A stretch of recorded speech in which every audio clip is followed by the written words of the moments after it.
All right. Today I'm talking with Mr. Chidi, and we've had a fun time already trying to pronounce the name. And of course, the American accent is hindering me a little bit, but that's all right. Mr. Chidi, will you go ahead and introduce yourself? Tell everybody who you are, where you're from, and what do you do? All right, I'm Chidiebere Ibe. I'm from Ebonyi State in Nigeria. I'm a medical illustrator and an incoming medical student at the Kyiv Medical University, Ukraine. I did a first degree at the University of Uyo in chemistry, and I'm the creative director of the Association of East African Neurosurgeons and the chief medical illustrator of Journal of Global Neurosurgery. And I'm passionate about medicine and arts, and I intend striking a balance between those two. And I want to be a pediatric neurosurgeon in the nearest future. Thank you. Man, that is fantastic, dude. Like, I mean, just being an artist, a medical illustrator, and going on to be a pediatric neurosurgeon, that like both of those are incredibly difficult. And I have to clap my hands to you on that, man. Those are major goals. But being that you already talked about that, let's go ahead and get into a basic question. I mean, how and when did you start drawing? All right. So I was already an artist for like 2000 from 2014, but the first time I went to medical illustrations was 2020. That was last year, July, during the lockdown. That's whenever I have heard of what those drawings were. And so that's pretty much when I started medical illustration last year, July. Man, okay, okay. And how did you, or I guess when did you sort of realize that you had this unwavering love for medicine?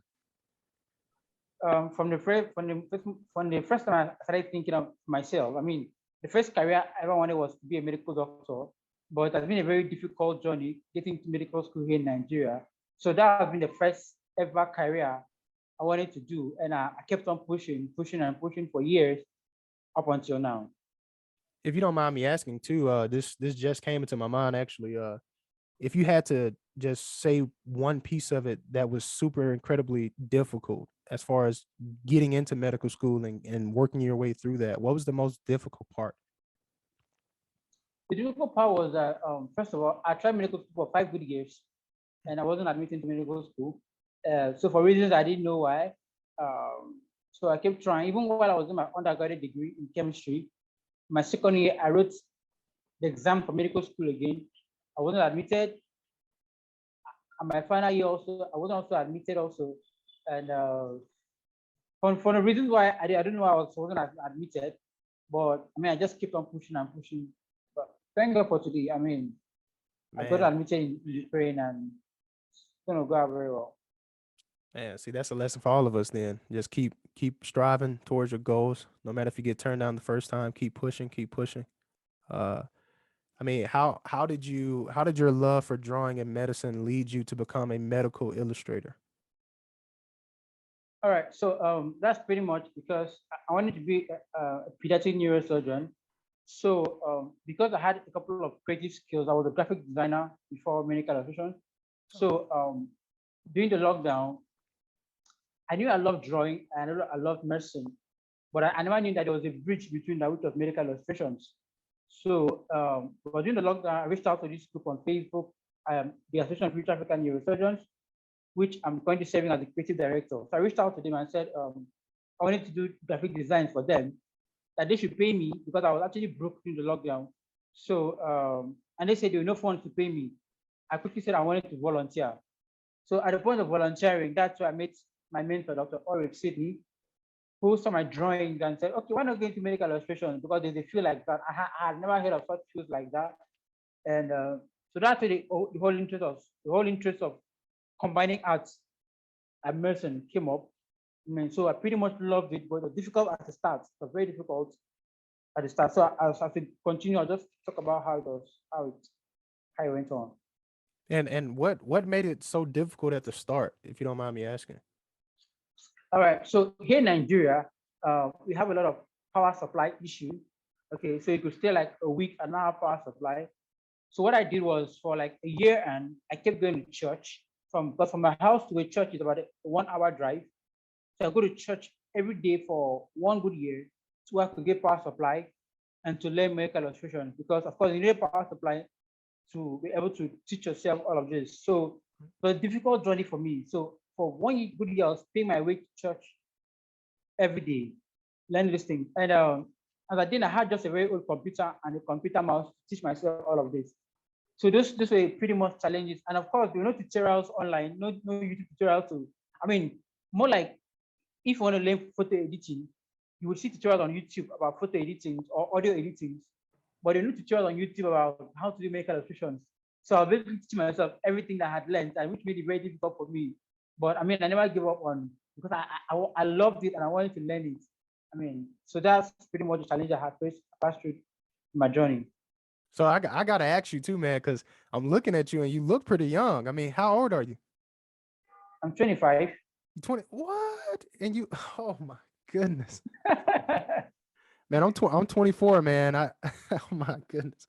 You you Amazing. you're an inspiration, dude. I mean, having tried at medical school that many times, and at age 25, I mean, you're making these monumentous drawings already, and they're impacting the world.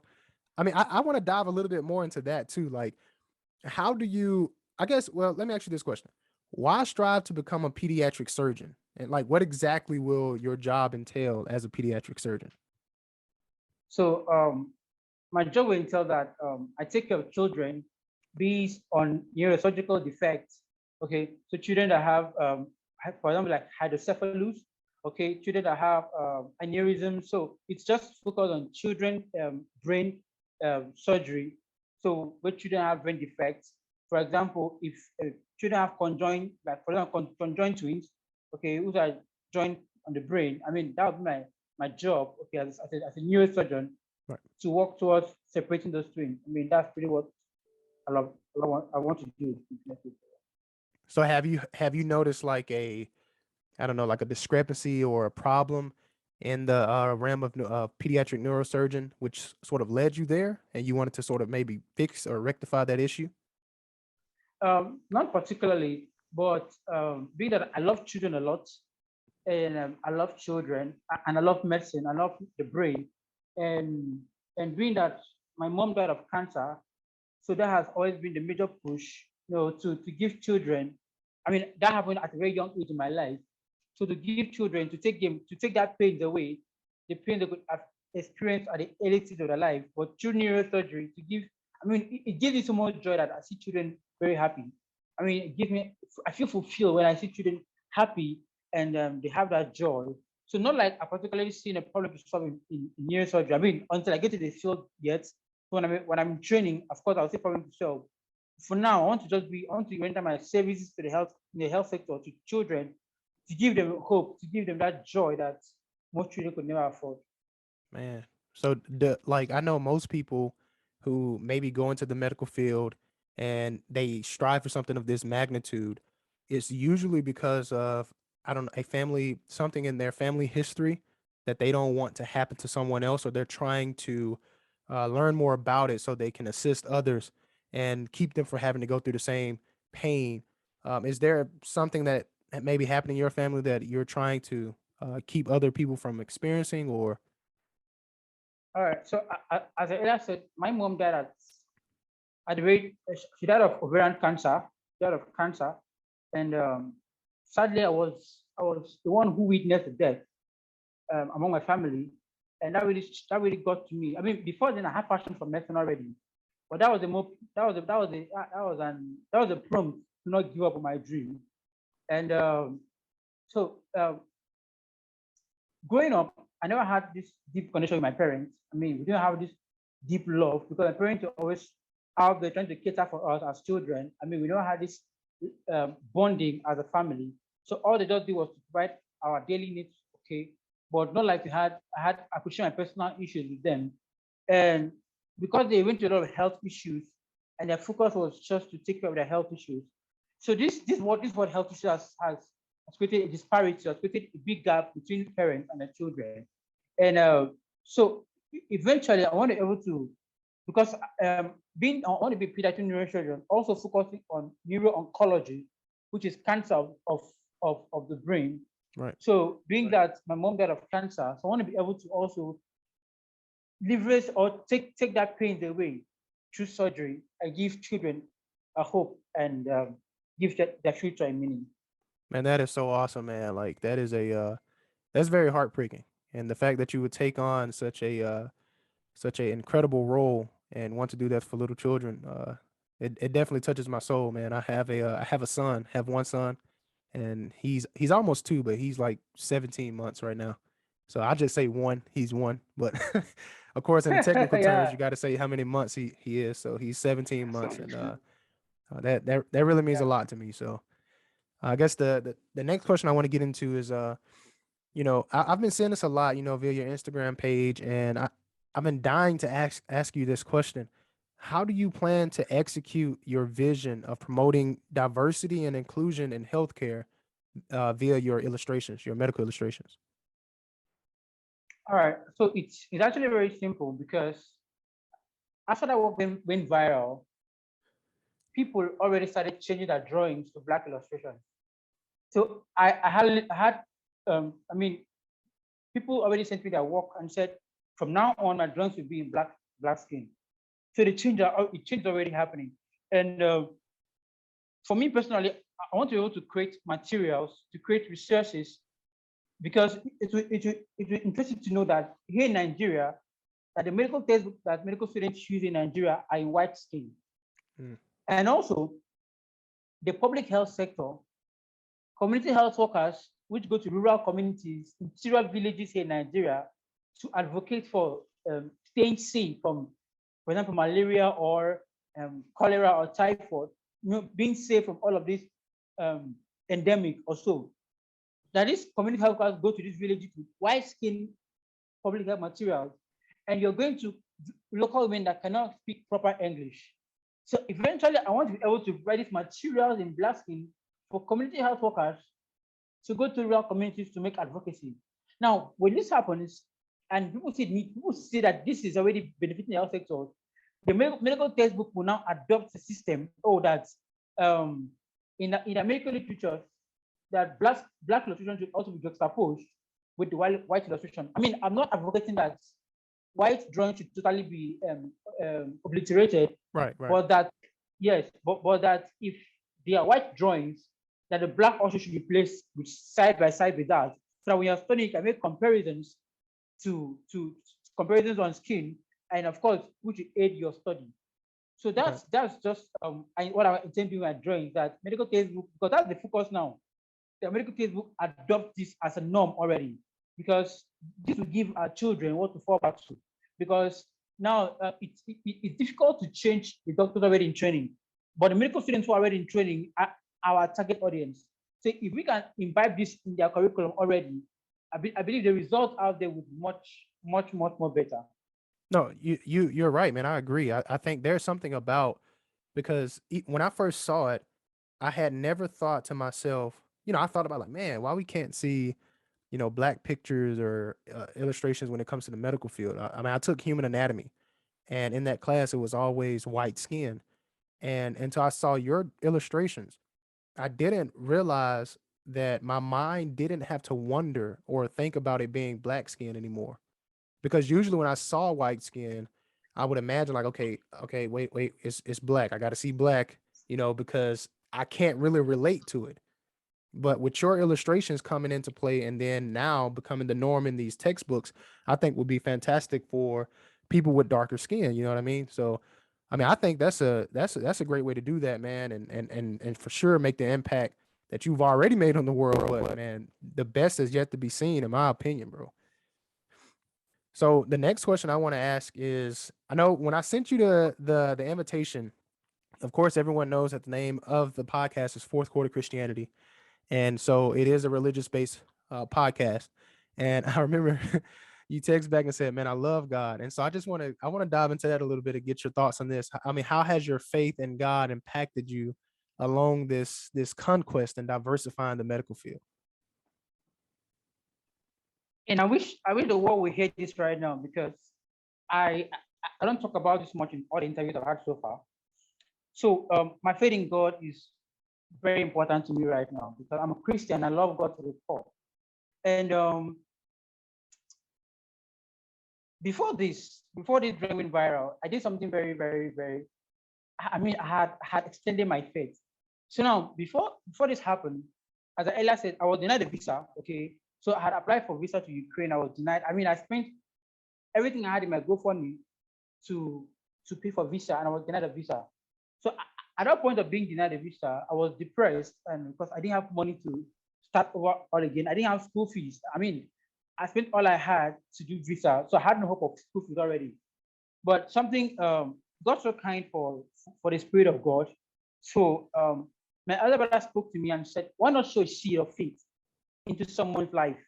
So there's a woman in my church. Okay, she's a prayer. She's a prayer where she prays a lot. So in that moment of my life, I prayed to God. I said, God, I want to sow a seed into someone's life. And the seed I had was just everything I had, all the money I had in my account.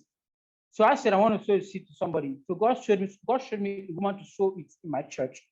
So I told God that if this who you want me to sow this money into, let it be that as I'm going to church today, let that be the first thing I'll see in church as I'm going to church. So God said kind, she was the first person I saw in church while I got to church. So I got to church, I saw her, I was like, please, can you wait for me that, I mean, God told me something to do. So I had to rush to the bank. I made a withdrawal. I came back and sadly she wasn't in church anymore. I quickly got her phone number. I called her, I went to her house, I gave her the money. So she prayed for me. And we did a 7 days prayer, 7 days prayer in church. So the seventh day that she prayed for me, the following morning was when all this went viral. When everything blew up, I couldn't contain them anymore. So normally I don't talk about this in my interviews, yet, because I mean it's important to keep it very professional also, and because this is a religious podcast, I'm just going to talk about the Christian part, how I push my faith, and what God did for me. And to my surprise, my GoFundMe shot above its target. I mean, my target was about £15,000, and I'm speaking to you right now, it's about £30,000. I mean, double of what I needed for medical school. So this is what God does for people who are straight faith and who never give up on that. I mean, I love God a lot because, and in fact, this is more reason why I'm going to hold on to God more and more, because everything I've had, everything I mean, I know I worked hard for this moment, but it is God that's taken me up to this point. I mean, it is God that held my hand and led me and gave me the wisdom to make these drawings. Sincerely, because I tell people that, and when I made that drawing of Finance Man, I had a struggle in my spirit. I mean, I didn't want to do that drawing. I did not want to do it, but I had a struggle in my spirit. Why not do this, do this, do this? So I just, okay, fine. I was just going to do that. I mean, I did it and it went viral. So, I mean, my faith with God has contributed to my success today and will always be contributing part of my success. Man, that's powerful, man. That really is powerful. I don't think people give God enough credit. You know how He is instrumental in a lot of our success, and I had to remind myself a lot. If something if I'm a little down, try to pray, read my Bible, and when things are going great, remember to do the same thing. Pray, read your Bible. Thank God for everything. Thank God for every breath that I breathe. Yeah. And I just think that's so powerful. And thanks for your perspective on that, man. Like, I think prayer is often overlooked too. And I'm guilty of that. Sometimes I forget to pray. And the first thing I think about is, I can fix this. Let me fix this, and I need to rely on God more. So, man, that's powerful, man. Thank you for that. I know most people have these in their life, but I want to ask you to see if you have any. Are there any unsung heroes who went before you or came along beside you that aided you along the way? Sorry, I lost you. Yeah, can you hear me now? Yeah. Yeah, are there any unsung heroes that came before you or that came along beside you that sort of aided you along the way in this journey? My late mom is my hero. It's amazing to know that after everything being viral, after CNN carried my work, BBC carried my work, and I cried, literally, I did cry because none of this was expected. I mean, it's amazing how God helped me. Then I realized that before my mom died, she went to church and said she's sowing a seed for her second son, which means that I'm gonna be great in life. I'm gonna be great in life. So, but sadly, she's not here today to see all the good things in my life today. So her seed of faith and prayers is what has helped me and has kept me going up until now. So she's my number one hero. My number one hero. I mean, secondly to my family, my dad and my siblings, my other brother, my siblings, they've been amazing. Then until I met my mentor, who had always advised me, who had always taught me and guided me so much. And I mean, many people have contributed to my life to helping me grow. But one person I will not forget in a hurry, my late mom, because she's everything. And I wish she was here to see all the blessings of God. I wish she was. Man, I'm sure she would be very proud, man. She would have. I mean, I'm happy for you, and I mean, it's just a wonderful thing to see. Very beautiful thing to see. What the next question I want to get into is really an impactful one because of your medical illustrations and what your goal is overall, I suppose. What message do you want to convey to the world through your work regarding representation in the medical community? All right. So it's that everybody deserves to be heard. Everybody deserves to feel valued. Everybody deserves a chance. For example, in the US, there are a whole lot of health disparities. Okay, so the same healthcare a white woman receives is not the same healthcare that a black woman would receive. I mean, black women are devalued in the US. So the message out there is that no matter the skin color, I mean, I'm not just advocating for the black people. I mean, because I'm black, so I'm speaking up for the black. If I was Asian, I'll speak for the Asian. Right. So it's more of everybody needs to be heard. We all need to have an equitable healthcare. I mean, because I know that there's a whole lot of health bias, but it ought not to be so because if we come together as a community, not as a competitive system, because I know that a whole lot of people are actually competing to be at the top, and that's why there's a whole lot of bias and disparity. But if we came together as a community, we love ourselves more, we create this system, I believe everybody will have same value, everyone will have the same opportunity that we all deserve. So, Right. so through my drawing is not just for healthcare, but it's a message of hope. It's a message of equity. It's a message of let's come together, let's build this system, let's build this community together. It's not just about competition, it's not about who will be at the top, but if we can carry ourselves and lead ourselves along, we could all be at the top. So it's a message of coming together as a family. Man, that's powerful. I mean, of course, I'm sure, like me, people that listen to this are going to want to know how we can be more involved. And so, I have this question for you: how can we support your efforts slash initiatives aimed at advocating for equal representation, diversity, etc.? How can we help support that? All right, so it's as simple as this. Everybody has a voice. So if we lend a voice to advocacy, the message should be out there. For example, the issue of diversity has not been talked about a lot. I mean, when people talk about it, it's actually ignored. It actually say, oh, it's not yet time for that, not time for that. But if you and I could lend our voice to speaking of, I mean, we don't really need to be in the health sector to advocate for diversity. We don't need to be in the health sector to advocate that everybody deserve an equal chance. So if you could lend your voice, I lend my voice, somebody else out there lends his or her voice to speaking up for what they believe in or what they should believe in, that could be a better way for us coming together. I mean, as an artist, as an illustrator, I use my artwork to advocate. So as you that make podcasts, you could use your voice also to advocate. So as a singer could use his or her voice to sing and advocate.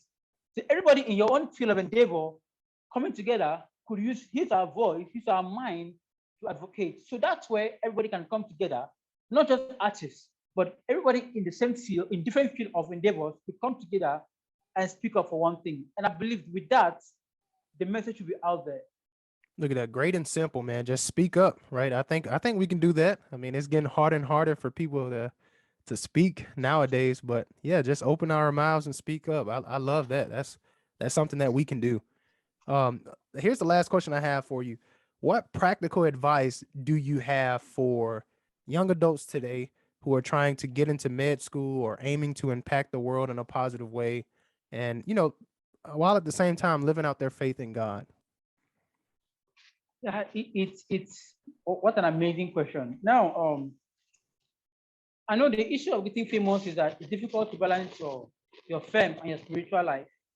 I mean, because you want to give the world attention, I also want to give God attention. But I want to say this: God first in everything. God first, and so most times, in our life and destiny, we are promised of a glorious future. We are promised of a bright destiny, of a great destiny. But the journey towards achieving that wasn't promised to be a good one. Wasn't promised that it's going to be a smooth one. And that's the mistake people make. People think that because they will have a great destiny, that the journey will be smooth. I promise you it's going to be a difficult one. And if you realize that your life is having a lot of difficult parts, you're having a lot of difficult situations, know that you have a great destiny. And that's more reason why you shouldn't give up on your dream. I know people give excuses for, I mean, people find excuses not to work out, not to improve upon themselves. But you see, the point is that while we work hard, we pray hard. I mean, people say also that pray as you're not working and work as you're not praying.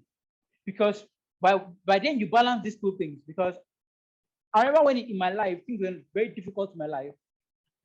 I would go to church every day. I would sleep over in church. I would do fasting and prayers in church all through the night praying.